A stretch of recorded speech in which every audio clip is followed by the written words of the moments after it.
welcome to the second episode of our NWA series. Today, we are going to be doing our second and our third show, but first, there are some things I didn't show last episode.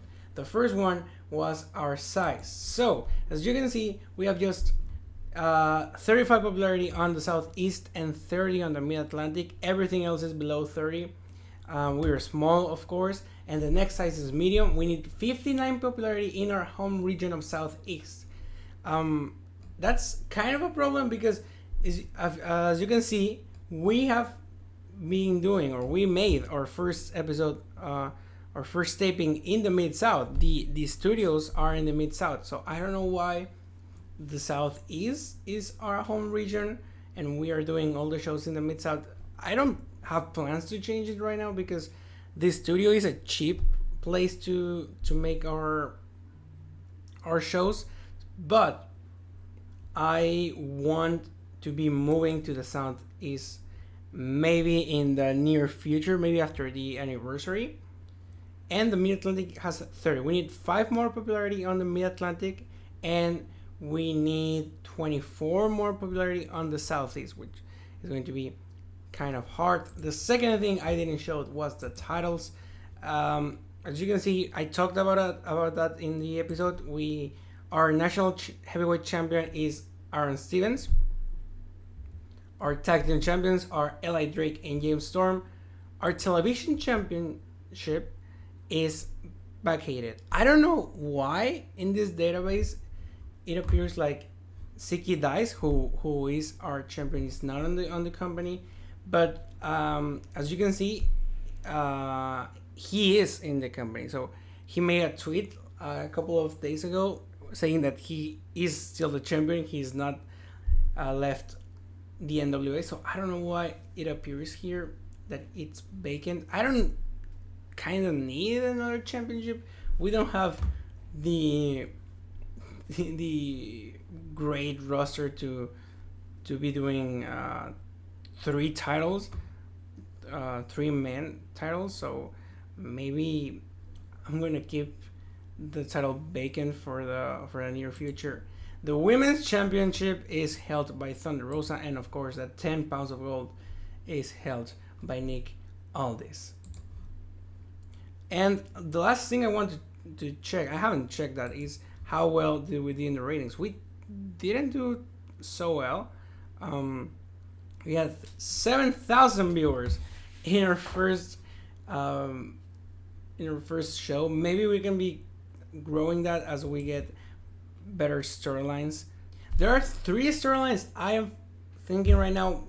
There's another one that it's going to be added in this episode, but the first one is the 10 pounds of gold. I want to push Eli Drake. I think he's our biggest star. That's not Nick Aldis, so maybe in the anniversary we can have Eli Drake versus Nick Aldis. The next one is Holiday versus Melina. I think both of them are really good performers and they could be really interesting to watch in a feud, in a storyline. And the women's world title, it's ODB and Thunder Rosa. So that's the 3 storylines, but I'm planning to add more as we move on these episodes. I want to add more storylines in these episodes so we can start setting up more storylines for the anniversary show. For the matches at NWA Powerr, we are going to have Cutie Marshall making his debut against Brian Pillman Jr., who is also making his debut. Rene Michelle will face Melina. And the main event, Eli Drake will go one-on-one with Royce Isaacs.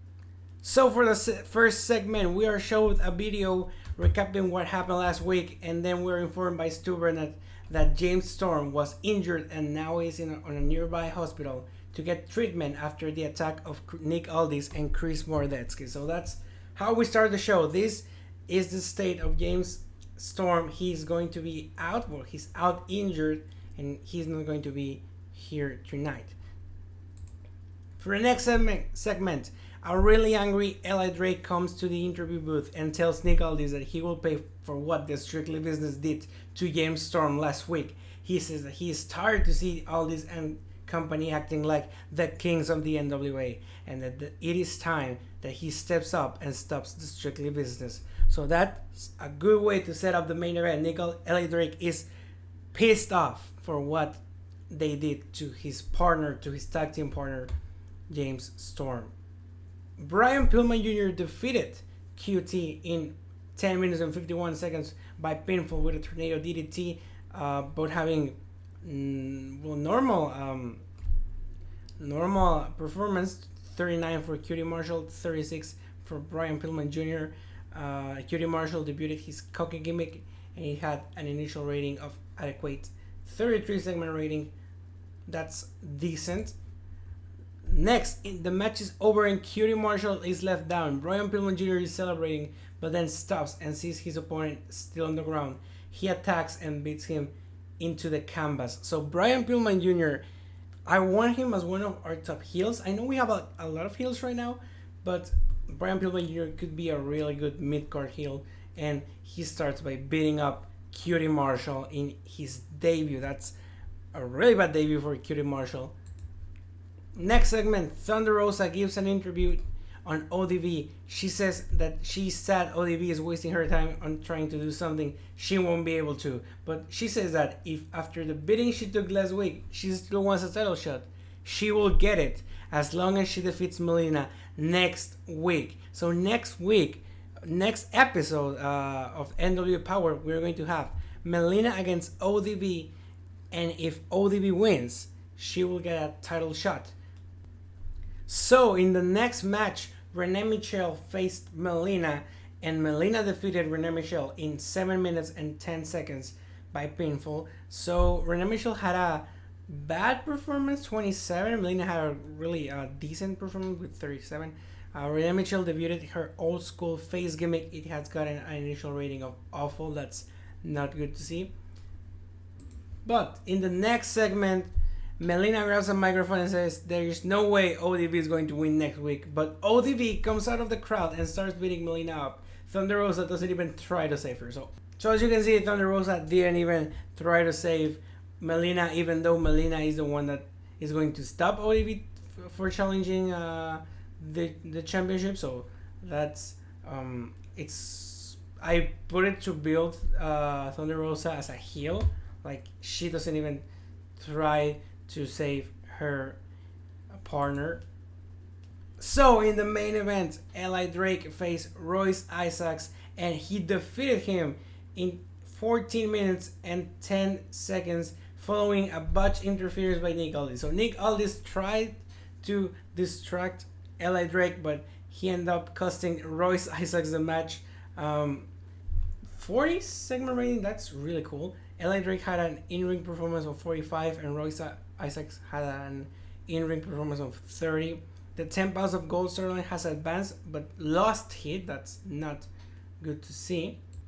After the match, Nick Aldis gets into the ring and tries to hit Eli Drake with his belt, but Drake dodges it and kicks him in the face. Nick Aldis gets out of the ring hurt, but Chris Mordetsky comes from behind and grabs Drake in the master lock. When Drake is about to pass out, James Storm comes out of nowhere and hits Mordetsky with a chair. The Strictly Business leaves the ring defeated, and the tag champions stand tall as the show goes to black. So that's how we end the show, with a brawl, with building the feud. Maybe we're going to get the tag championships involved, maybe not. I don't know what's in the future, but James Storm saves Eli Drake for having the same faith as he did last week. So let's see how well we did. And we have 39. It's one overall rating better than last week. We increased our popularity in 17 regions. Still, the feeling is that we don't have enough interesting storylines going on. So maybe we can change that in the next episode. After our show was shown on YouTube, it got almost the same viewers as the last episode, but we got like 30 more viewers, so that means we are slow and steady growing. And now it is time for the next episode of NWA Powerr. So Elijah Burke asked us to get his salary raised. I'm currently being paid 500 per appearance, which is a lot lower than the 700. I don't know. I don't use him. We don't use him a lot. So maybe we can get 50%. Yeah, it's not really my decision. I don't care. We don't use him that much. I don't want to spend that much money on him. He actually has a new role now. He's going to be the manager of the Pope of the Mac. The Pope is going to be the manager of the Mac, like a comment suggested. I think it's a really good idea, so I will try it. So in case you're wondering why Martin Scuttle and Thomas Latimer are back here, it's because I don't know why our developmental, like the company I sent them, just send them back. So it's their first night back, and they have incidents. Both of them have incidents. So, and also Bill DeMott has another incident, and Aaron Stevens and Colby Corino. So let's just check every single one of them. Maurice Gould was brought before the wrestlers' court, accused of making a mess backstage and cleaning it up, annoying everyone else. The judge Ricky Morton found him guilty and sentenced him to clean it up and then buy drinks for everyone after the show. Okay, it wasn't that bad. I really thought we would just having a brawl or something like that. Okay, so Thomas Latimer caused an incident when he antagonized Tommy Mercer so much that a fight almost broke between the two. As his employer, you now have to choose how you to deal with Thomas Latimer. I want to fire him, not because of this incident, but because of the toxic reputation he has. But I don't know how much will the morale affect to the other members of the roster. So I'm gonna have a stern warning.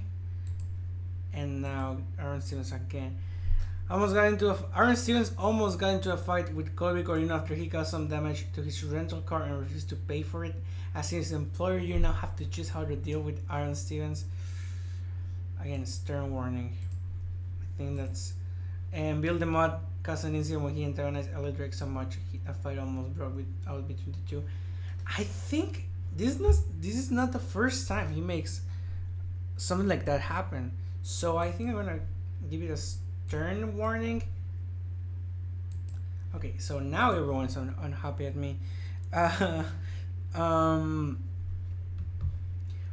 think I'm going to try to look for another road agent so I can fire. Again, I don't know how to fire wrestlers here. So if you know how to fire someone, it would be really nice if you can tell me. But I will see if I can sign 2 more road agents so I can fire Bill DeMott because he's really problematic. So now in NWA Powerr 24, we are going to have 3 amazing matches. James Storm and the Rock and Roll Express team up as they face the Strictly Business, Nick Aldis, Chris Mordetsky, and Royce Isaacs. Melina faces ODB, and if she wins, she will get an NWA Women's World Championship title. And Aaron Stevens will issue an open challenge for the NWA National Championship. In the first match of the night, James Storm and the Rock and Roll Express defeated Nick Aldis, Chris Mordetsky, and Royce Isaac. It had a 36 rating because of the road agent, but Nick Aldis having a 55 in-ring performance, James Storm with a 54. That's really good to see. The Rock and Roll Express having 26. That's not good to see. In the next segment, when the match is over, James Storm is celebrating. Chris Mordetsky looks angry and jumps him from behind, beating him down. So we start having this storyline inside the storyline. So the main storyline is Eli Drake and Nick Aldis, but now Chris Mordetsky and James Storm have this small feud in this inside the storyline. So the segment rating had a 40. We had a 42 of a segment rating. Next match, ODB defeated Melina in 12 minutes and 2 seconds by pinfall with a TKO. Melina had an in-ring performance of 33 and ODB at 31. The segment rating was 31. So It was a nice segment. Well, these are going to be the matches we're going to have next episode. ODB is going to face Thunder Rosa for the Women's World Title. It's going to happen on Powerr 26, so in 2 episodes from now.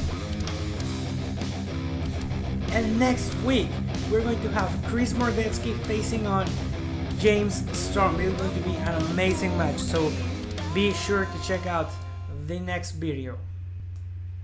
So the main segment of the night, Aaron Stevens comes to the ring and issues an open challenge for the NWA national title. He brags about how good he is and that nobody can defeat him. Then Jimmy Dream comes out to the ring and says that he wants to challenge for the title. Aaron Stevens laughs at him, but at the end accepts the challenge. So we had a 38 segment rating. Jimmy Dream debuted his underdog gimmick and he got an adequate rating.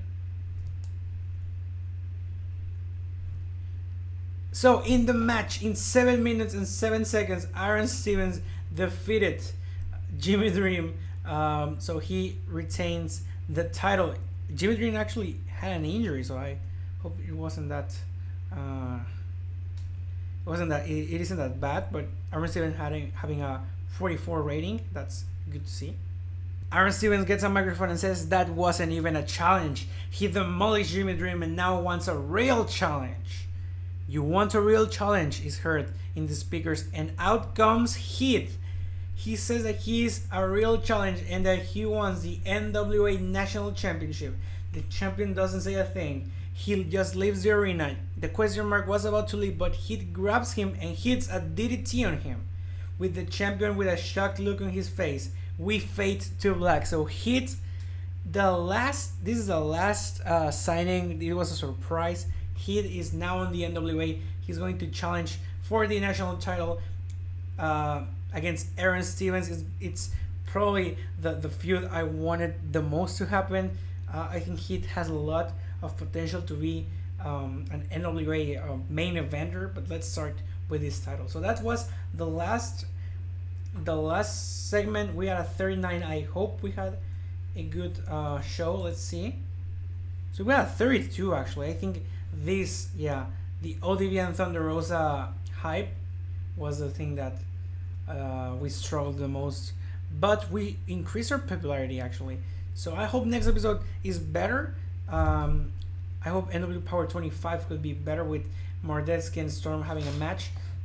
And that's where we're going to leave it up today. Thank you so much for watching the video. If you have any suggestions or any comments, please leave them in the comment section.